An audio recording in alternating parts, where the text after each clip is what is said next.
Ah, não tem problema, né? Hoje eu esqueci, botei agora. Quer que eu Gente, recomece ou não? vamos recomeçar o capítulo, capítulo 27, né? Item 13, né? Tá. Vamos então recomeçar aí, porque outros vão se beneficiar desse estudo, não é isso? Então, Exato. a gente colocou para gravar só agora, mas a gente retorna porque outros não estão podendo estar presentes ao vivo.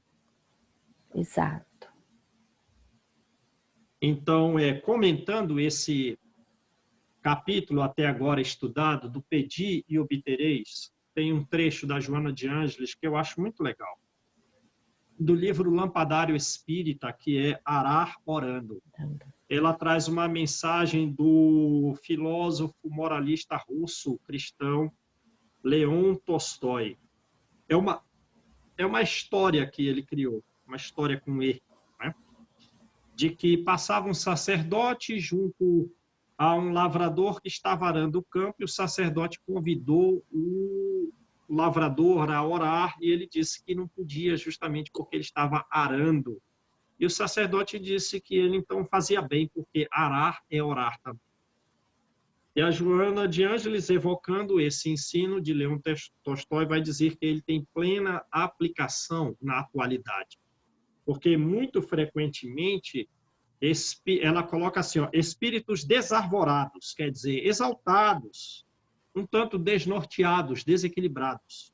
Estão a gritar, estão a bradar. Mais ação, menos oração. Esse pessoal precisa de pão e de socorro e não de palavras e orações. Assim, abandonemos a prece, vamos usar o trabalho.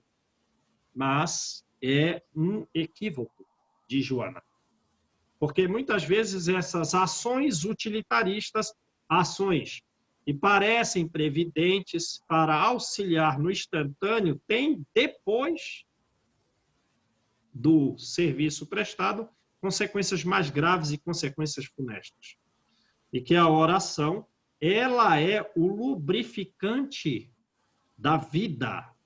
E que o ideal é que, antes de fazermos qualquer atitude, antes de agirmos, nós devemos orar.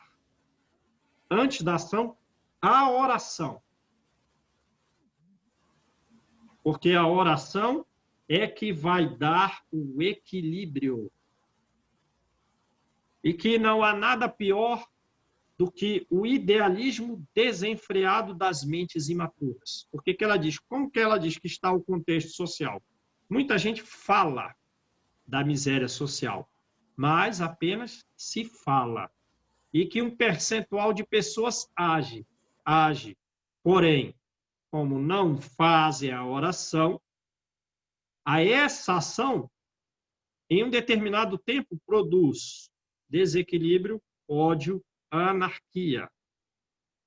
E que a oração, portanto, deve ser prévia à ação, porque a oração é que produz o contato com as fontes luminosas da vida, que são os espíritos mais evoluídos que nós, as fontes luminosas da vida. Que ela, por consequência, dá ao homem, quem? A oração, nesse contato com os espíritos superiores. É ela quem vai dar equilíbrio, inspiração e desenvolvimento da ação com acerto e com segurança. Né? E que Jesus, que era um trabalhador infatigável, que ele era uma ação operosa em todas as circunstâncias e uma ação ativa, ele jamais deixou de orar. E frequentemente, muitas vezes, ele se apartava da multidão para, em soledade, sozinho, realizar as suas orações. Então, ela pede para que nós nos refugiemos na oração, porque a oração evita a tentação e que, por consequência, vai evitar algum grau de enlouquecimento, ainda que não saibamos desse estado psicológico de enlouquecimento em algum grau, porque as paixões e muitas vezes nós a possuímos, aos nossos próprios olhos, fantasiamos com nomes de virtudes. Então, a prece evita tudo isso. Evita a ação desequilibrada, que depois vai produzir ódio, anarquia e desequilíbrio. E evita que o próprio atuante se desequilibre caminhando para a tentação e a loucura. Beleza, gente? Então, vamos lá agora, aqui, voltando aqui para Kardec, o item 13. Atendendo ao pedido que lhe é feito, Deus, muitas vezes, tem em vista recompensar a intenção. Deus tem em vista recompensar o devotamento. Deus tem em vista recompensar a fé daquele que ora. É por isso que a prece do homem de bem tem mais merecimento aos olhos de Deus. Porque ele tem um devotamento, ele tem uma fé, uma intenção de produzir o bem, né? E é sempre uma prece de mais eficácia, a do homem de bem. Considerando que o homem vicioso e mau não pode orar com fervor, não pode orar com confiança, porque o fervor e a confiança, eles derivam de um sentimento verdadeiro de piedade. Só esse sentimento de piedade pode dar ao homem um fervor e uma confiança no momento da oração. E a gente lembrou aqui do livro No Mundo Maior, que tinha uma moça que cuidava da própria mãe muito doente. E com o agravamento da doença da mãe, os auxílios se tornaram mais custosos, mais caros.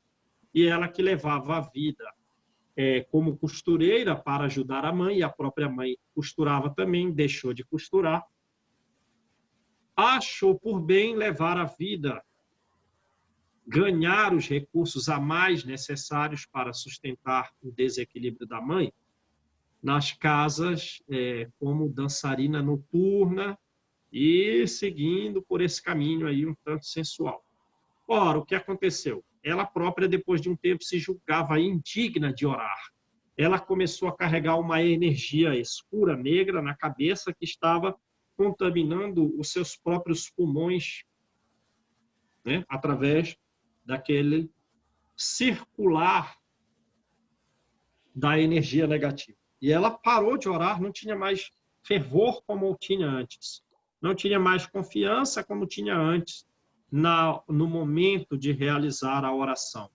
E o espírito Calderaro, se bem me lembro, vai dizer a André Luiz que ela estava caminhando para a encefalite letárgica, que ela ia ter dificuldade respiratória, atrofia muscular, pesos nos braços, enfim, que ia parar de falar.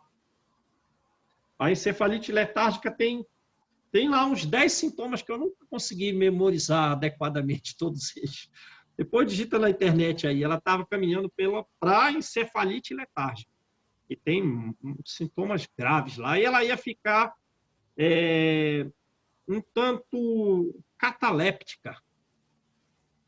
A catalepsia é um dos sintomas da encefalite letárgica.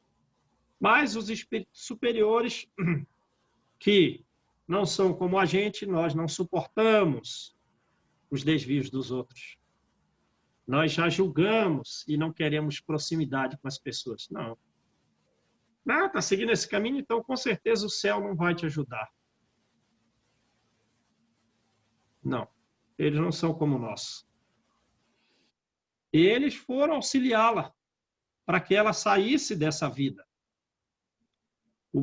A razão pela qual ela seguiu essa vida era nobre. Qual? Auxiliar a mãe doente na iminência da morte. E os espíritos dão um jeito.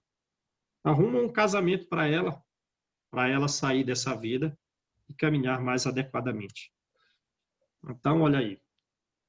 O livro No Mundo Maior quer justamente evitar o que a Joana disse, que nós caiamos em desequilíbrios significativos, sem nos tirar a liberdade, porque é conosco, sem nos tirar a liberdade.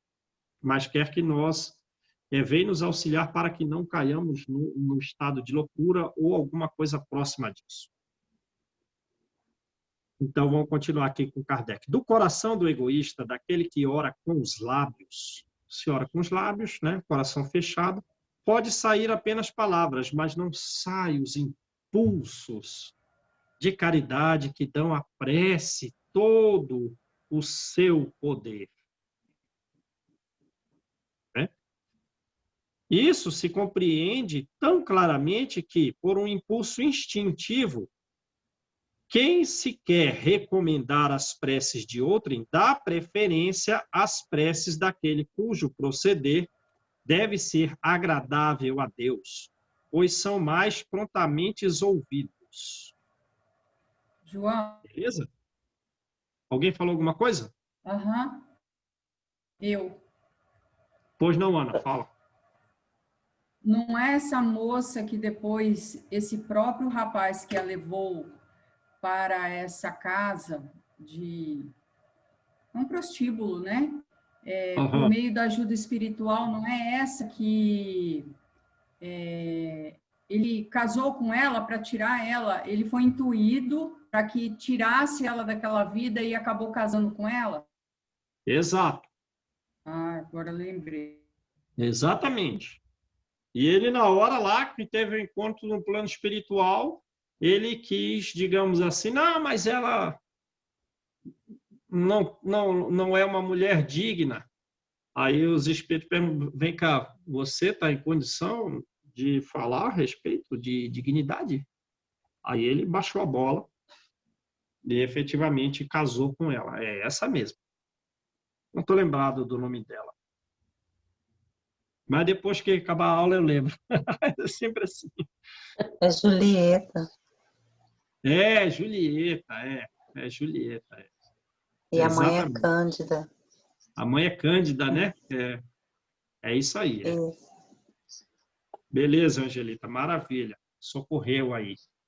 Leia lá esse capítulo, né? Então, vamos lá aqui do item 14. Já que a prece exerce uma espécie de ação magnética, poder-se-ia supor que o seu efeito depende da força fluídica.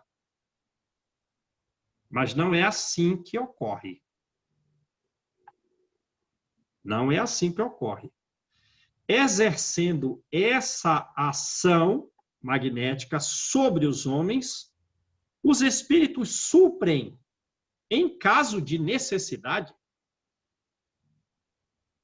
Os espíritos podem suprir, em caso de necessidade, a insuficiência daquele que ora. Seja agindo diretamente em seu nome, seja lhe dando momentaneamente uma força excepcional quando o julgam digno desse fervor ou quando ela lhe pode ser proveitosa. Deu para compreender a coisa? Então, a pessoa que está orando, ela pode não ser um espírito elevado, pode não ser um Divaldo, um Chico, e ela, efetivamente, pelo grau evolutivo em que está, ele não tem uma força fluídica muito significativa. Mas pode acontecer, a depender, então, aí da finalidade que os espíritos suprem essa insuficiência do orador. Né? Eles dão a energia que falta, eles dão a força excepcional. Se é um caso em que a pessoa está necessitando se levantar do grau em que ela está meio caída, é digno que faça. Julgam dignos, os espíritos superiores são mais sábios que nós, são mais benevolentes também, são mais amorosos, são mais humildes e socorrem quando a gente se afasta. Quando a gente se afasta, eles socorrem. Então, quando eles acham que é proveitosa, que é digno desse favor, eles fazem. Eles suprem a força que falta ao orador. Então, o homem que não se considere suficientemente bom para exercer uma influência salutar, não deve, pois, abster-se de orar pelos outros. De orar pelos outros, de orar por si. Não, mas eu sou muito pequenino, eu não sou bom o suficiente para ter uma influência salutar. Não, os espíritos suprem a força necessária. Eu não sou digno de ser ouvido, diz o homem a si mesmo, né?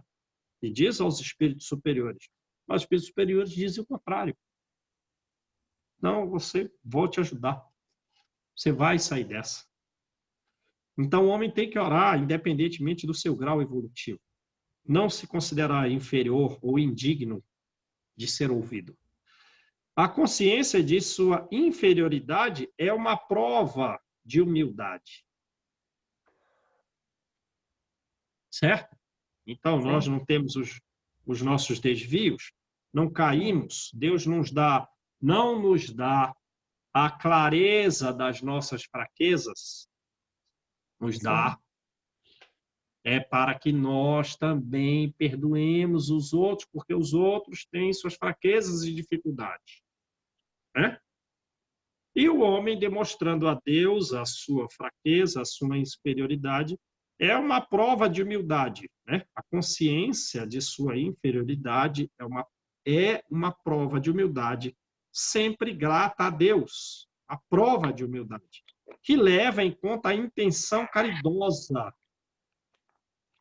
que o anima, que anima o homem. Seu fervor, sua confiança, são o primeiro passo para a sua conversão ao bem. Conversão ao bem. Isso é instantaneamente? Não. Não é. Não é. Então, ele vai levar um tempo para se converter. Nós vamos levar um tempo para nos convertermos. Ainda temos equívocos, desvios a vencer. Vamos vencer isso de uma noite para o dia? Não vamos. Porém, o primeiro passo é qual? É o fervor. É a confiança. Esse é o primeiro passo para a nossa conversão. Conversão que os espíritos bons se sentem felizes em estimular. Por quanto tempo? Por quantas vezes? Aí a gente erra, ele diz, olha, né?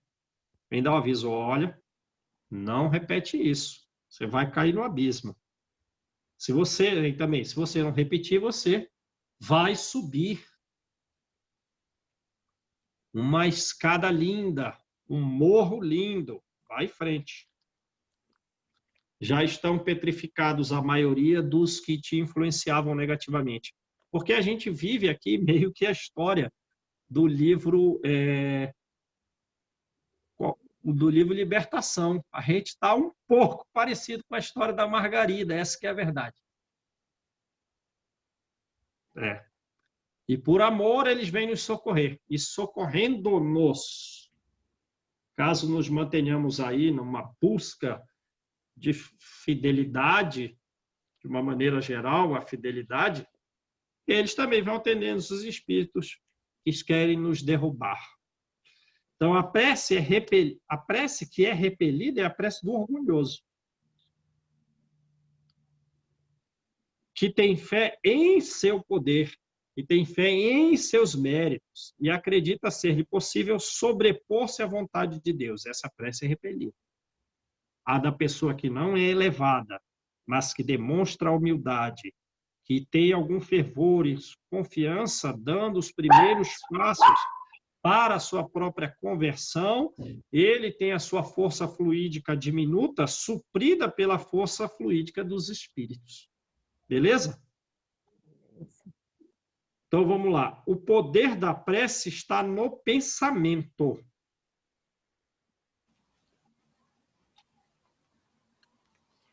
Olha isso. O poder da prece está no pensamento. Mas qual é o conteúdo do pensamento? Se o pensamento é inadequado, forma uma densidade espiritual, é uma energia escura e densa que não tem muito poder. Então, vamos lá. Não depende de palavras. Não depende de lugar. Não depende do momento em que seja feito. Pode-se, portanto, orar em toda parte e a qualquer hora, a sós ou em comum, em conjunto. A influência do lugar ou do tempo só se faz sentir nas circunstâncias que favoreçam o recolhimento. Deu para entender a coisa? O homem é que é influenciado pelo lugar.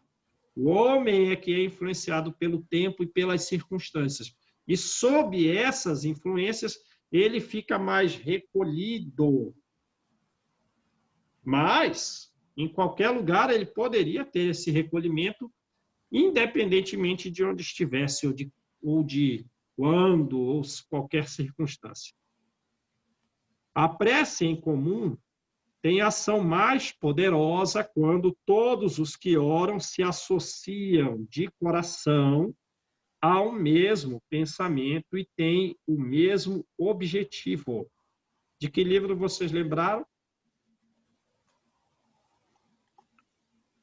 Lendo esse trecho?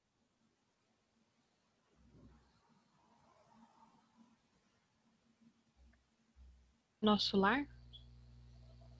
Qual parte você lembrou do... Da prece que Clarencio faz, que eles se reúnem todos no Nosso Lar para poder...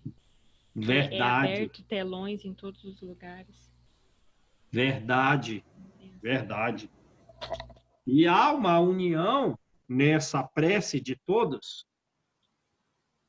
com colônias espirituais superiores, porque depois que eles oram, cai energia em forma de flores, que é a resposta em oração de colônias espirituais superiores. E aquelas energias, quando caem sobre os moradores do nosso lar, eles melhoram seus estados psicológicos perispirituais imediatamente. Lembram disso? Sim. E do livro Nos Domínios da Mediunidade? Quando os encarnados, como nós, estão reunidos em volta da mesa, fazendo uma oração em conjunto. O que acontece? Existe uma união deles ali? Que união é essa? Lembram? André Luiz usa até um aparelho para ele observar essa união, chamado psicoscópio. O que ele vê?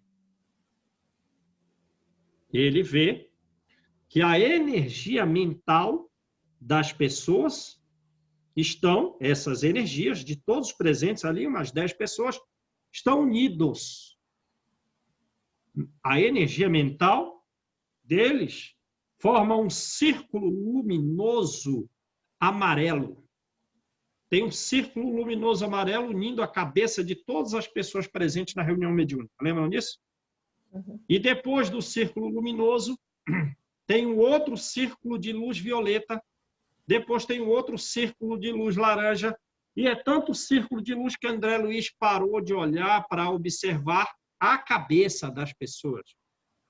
Porque sobre elas, além desse círculo luminoso de energias de várias cores, eram círculos concêntricos, e cada cabeça era uma espécie de ponto luminoso, de sol. Nesse anel amarelo, tinham vários pontos brilhantes, que era a cabeça de cada um. Formavam raios que se moviam assim verticalmente sobre a cabeça de cada um.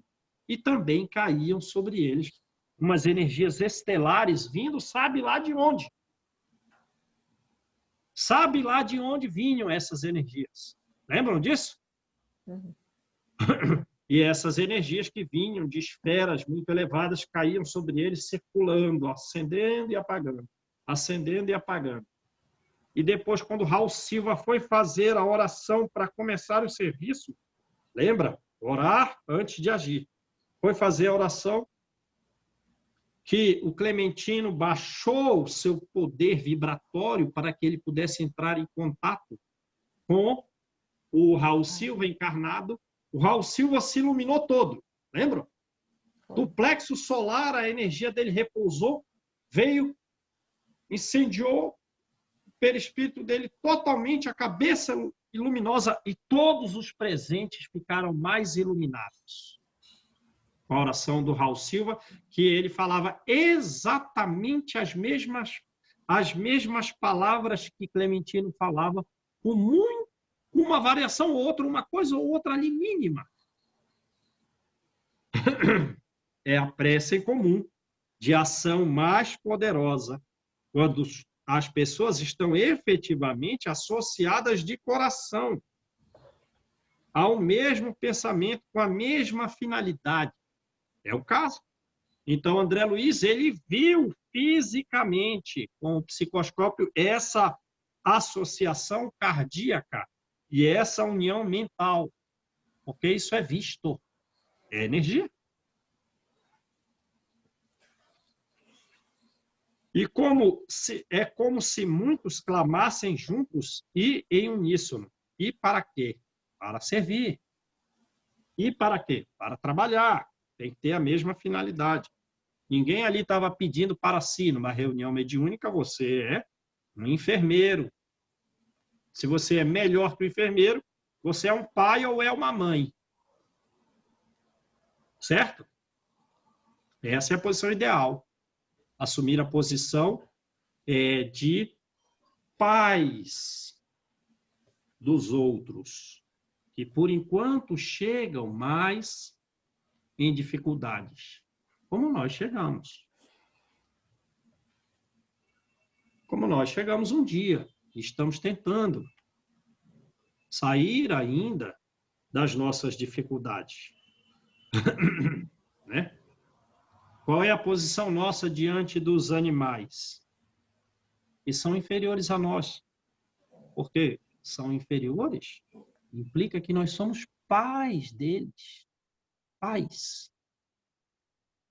E devemos cuidar muito deles. Mas estamos todos nós aí sofrendo, vendo as notícias a respeito do que passam esses filhos nossos aí com os incêndios, né? E como vamos atender um espírito que chega numa reunião mediúnica? Estou com medo dele? Ou você é um pai, ou você é uma mãe dele? Aí sim, estão unidos, juntos, em uníssono, para servir, não é para se beneficiar. É para servir aos outros, porque tem a oração coletiva do grupo lá que não é espírita, é mediúnico? É, mas eles querem servir-se. Que os espíritos os sirvam. Lembram disso? Mas que importa reunir-se grande número de pessoas se cada uma atua isoladamente por conta própria? Aí estamos lá participando de uma oração coletiva, entrei na casa espírita, sentei no lugar e meu pensamento voou. Estou lá em casa, estou lá no meu problema específico, e todo mundo ali tem os seus problemas, ou tem alguém que está no mar de maravilhas? Não tem ninguém que está no mar de maravilhas. Mas pensando uns nos outros, nos elevando a Deus para servir aos outros, depois receberemos serviço, mas não por nós, mas por causa da cadeia que nós participamos. Da cadeia de méritos que está unida para socorrer os deméritos em função do amor e da felicidade de todos, porque quem vai ser feliz com a infelicidade ao seu lado? Não tem como. Como é que eu vou ser feliz se meu pai está entristecido? Como é que eu vou ser feliz se um amigo meu está decaído? Como é que eu vou ser feliz se um filho meu se entregou a equívocos? Não tem como. Então, a união de méritos participa pelos deméritos, em busca da felicidade global de todos. 100 pessoas reunidas podem orar como egoístas, enquanto 2 ou 3 ligadas por uma mesma aspiração oram como verdadeiros irmãos em Deus, de sorte que a prece que dirijam a Deus terá mais força do que as 100 outras. É uma questão de união de pensamento. Capítulo 28, item 4 e 5. Então, é o capítulo da frente, né? Certo? Então, vamos lá ao item 4 e item 5.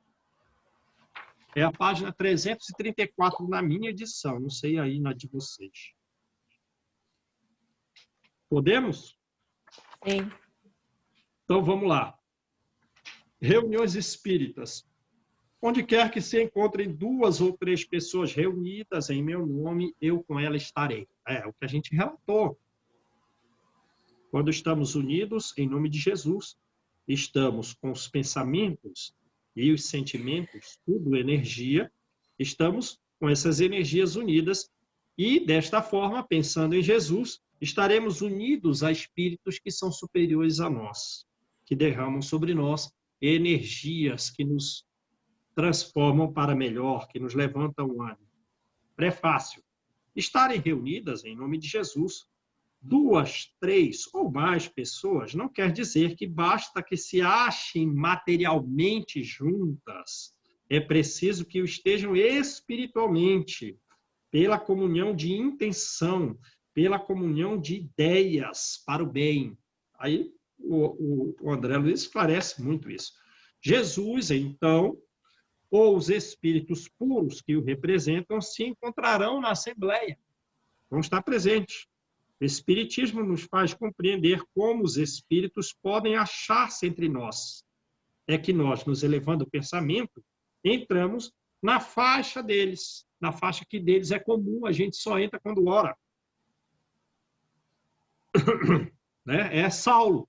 Ele está lá no templo e ele está um pouco fascinado. Ele está um pouco fascinado, isso que é verdade.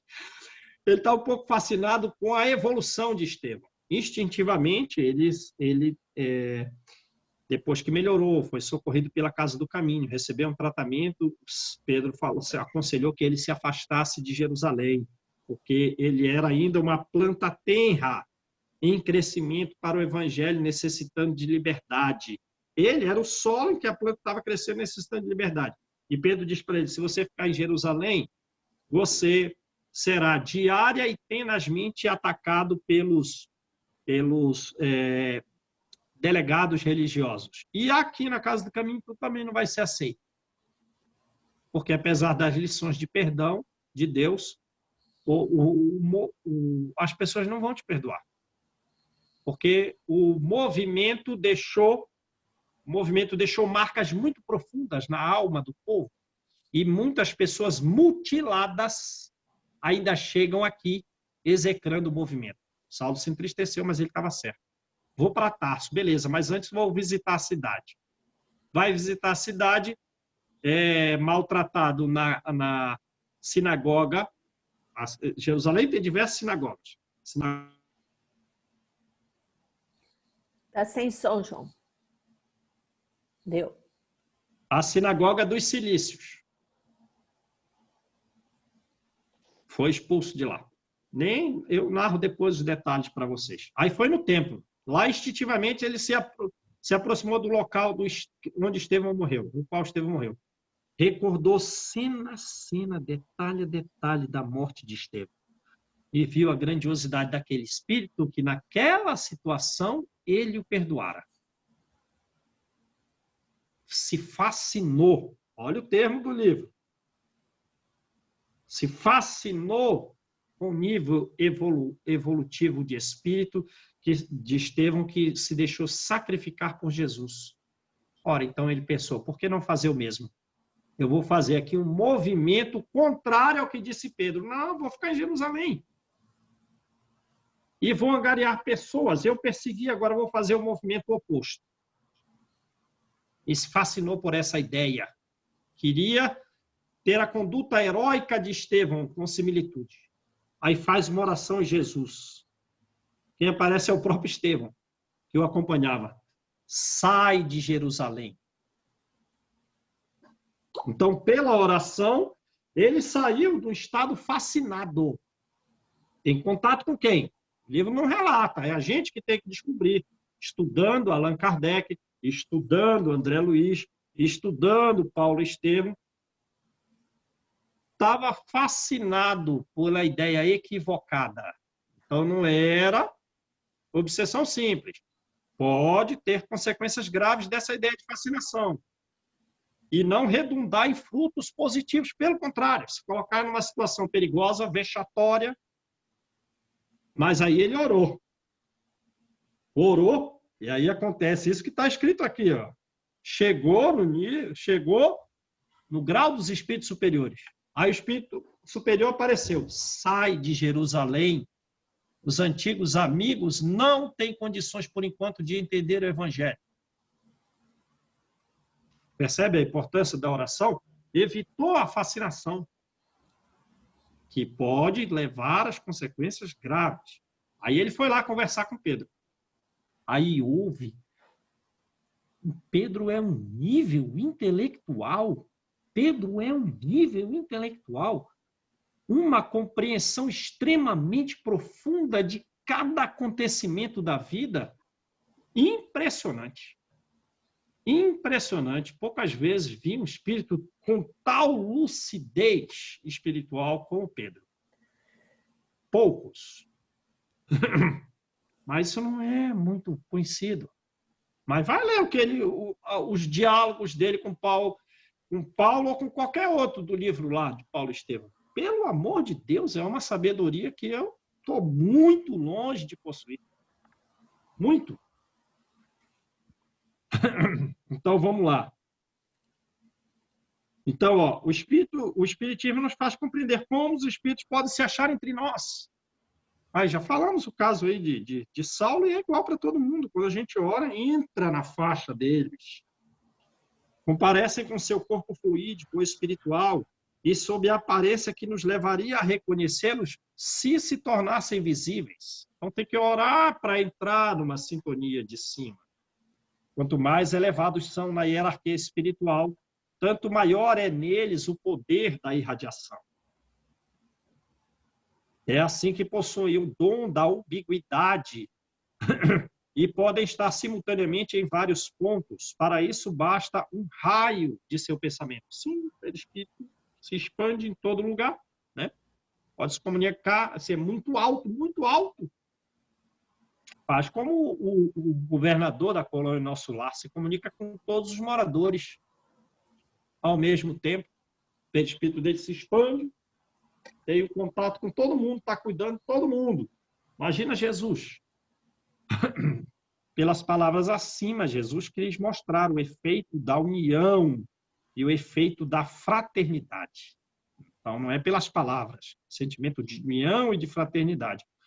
O que o atrai não é o maior ou menor número de pessoas que se reúnem, pois, em vez de 2 ou 3, poderia ter dito 10 ou 20, mas é o sentimento de caridade que reciprocamente as anima.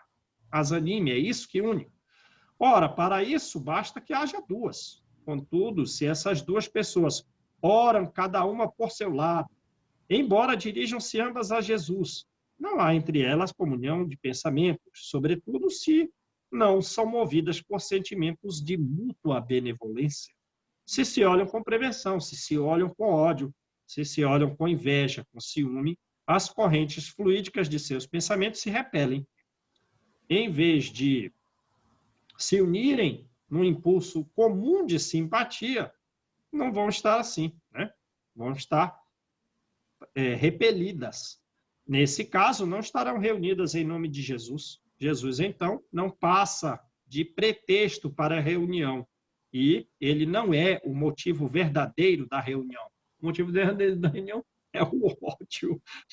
O motivo verdadeiro da reunião é a inveja, é o ciúme. Não é Jesus, não tem sintonia.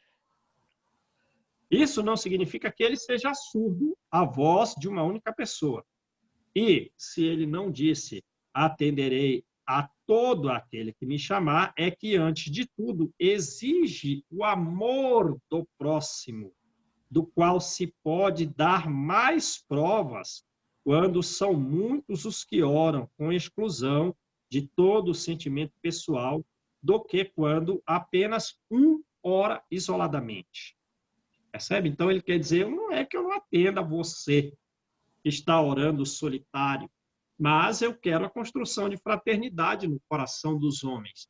E é essa construção de fraternidade que vai te evoluir. Então, nós estamos estimulando a união fraterna. Segue-se que, se numa assembleia numerosa, somente 2 ou 3 pessoas se reúnem de coração, se reúnem pelo sentimento de verdadeira caridade, enquanto as outras se isolam e se concentram em pensamentos egoísticos ou mundanos, ele estará com as duas primeiras e não estará com as outras. Ora, lembra do livro Libertação, em que o esposo leva a Margarida na igreja. Tem 5 vezes mais, 6 vezes mais o número de espíritos do que dos encarnados presentes, e a igreja está cheia. E quando alguém quer orar e acende alguma luminosidade, os espíritos inferiores vêm apagar aquela luz. Lembram disso? Tem muita gente concentrada, tem, mas os pensamentos são egoísticos, os pensamentos são mundanos. Alguns querem se iluminar, até conseguem, outros não, têm a luz apagada. Não é, pois, a simultaneidade das palavras, não é a simultaneidade dos cânticos, não é a simultaneidade dos atos exteriores que constitui a reunião em nome de Jesus. Qual é, então? É a comunhão dos pensamentos, é a concordância com o espírito de caridade que ele personifica. Tal deve ser o caráter das reuniões espíritas sérias, daquelas reuniões em que sinceramente se deseja o concurso dos espíritos bons. Beleza, gente? Beleza. Maravilha? Beleza. Então vamos parar aí, né?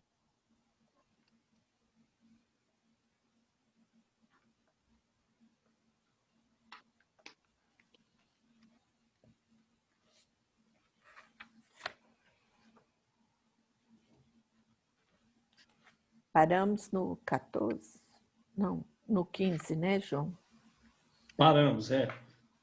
A gente vai recomeçar no 16, é isso? Isso. Tá.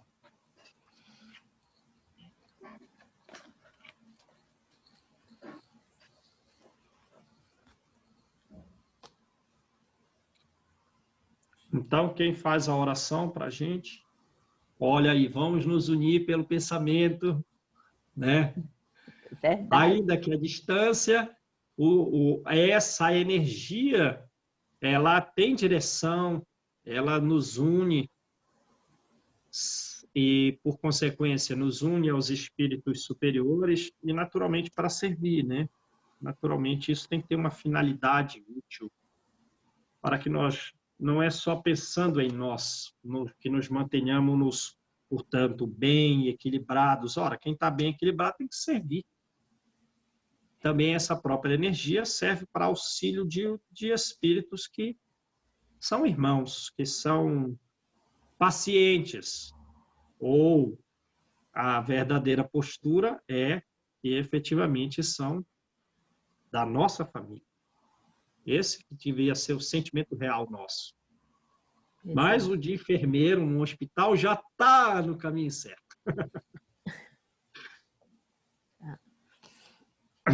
Então, quem faz a oração?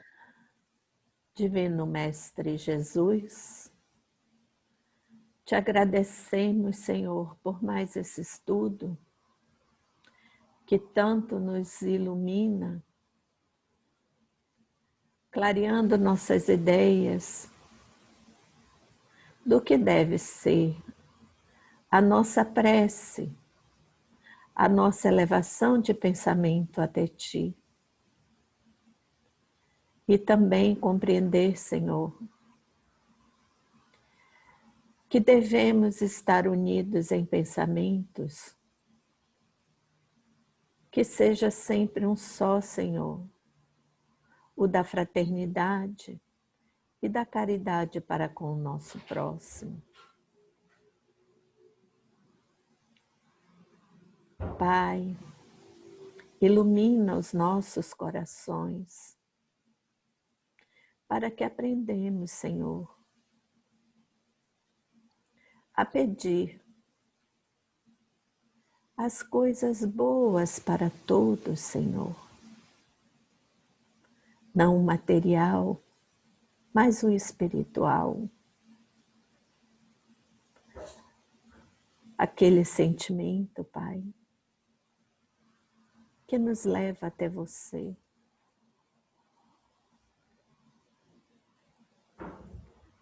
Senhor, ilumina todos os que aqui estão, sejam encarnados ou desencarnados, sejam amigos ou inimigos, que todos possam receber a tua luz. Ilumina também os que não puderam estar aqui.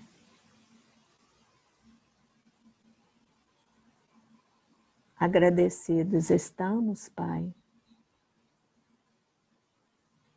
pelas orações que fizemos e fomos atendidos, pela chuva no nosso Pantanal.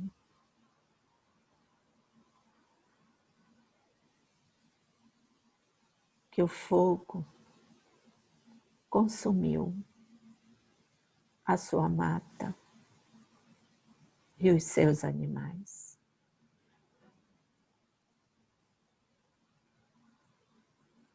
Ponde, Pai, amor no coração do homem.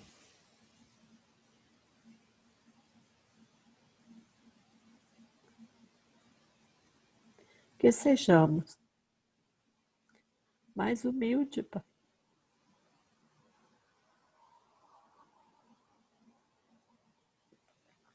Que reconheçamos a nossa inferioridade em relação ao nosso próximo.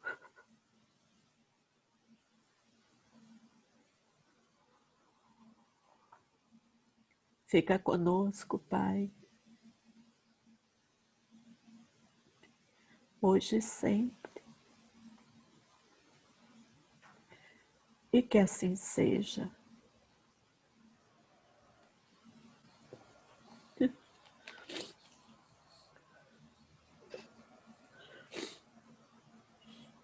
Ai, gente, desculpe. É isso, Como mamãe. sempre. Ai, eu fiquei me lembrando dos animais mortos. É, doído, sofrido mesmo. Como é triste Sofrido. ver a quantidade de animais